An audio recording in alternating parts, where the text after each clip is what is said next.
Она што јас го зборувам и го мислам е најчесто според моите лични конфликти. Тоа што ме натера да истражувам повеќе за машкоста беше личен наратив. Јас се прашував што значи да бидеш маж во овој град. Јас се прашував дали ми е срам да бидам маж во овој град. Се прашувам дали постои криза на машкост генерално за сите нас.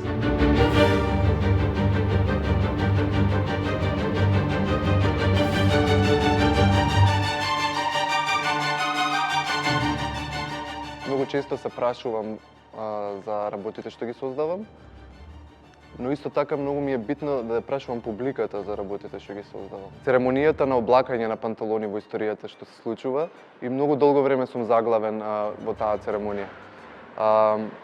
Поради практични причини децата се облакаат во фустани на почетокот на нивните години, меѓутоа после некој период кога сите ќе сметаат дека детето е доволно спремно и зрело, посебно мислам момчињата, ги облакаат во панталони за прв пат и на тој начин некои символично им ја пренесуваат машкоста.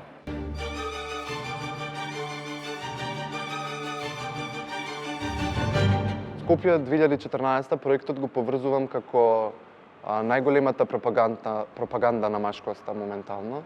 Мислам дека е најголемиот отров што се има случајно на овој град и мораме да отстапиме од таа идеја дека голи војни во сукња ќе бидат скулптурите на градот Скопје. Мора да почнеме да размислуваме за како нови видови, нови елементи, нови форми на представување ќе представуваме во нашиот град.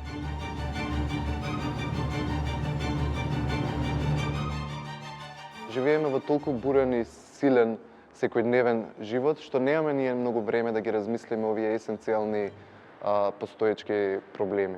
Иако постои независна сцена во градот каде што постои тој простор каде што ние може да се изразуваме, сепак не мислам дека сме доволно поддржани од нашата заедница генерално или од нашата држава. Верувам дека треба да се пронајдат нови решенија и методи каде што ние ќе можеме да ги создадеме тие простори каде што ќе може да креираме одново и одново и мора да запамтиме дека исто Македонија била држава на врвни уметници, актери, сликари и така натаму.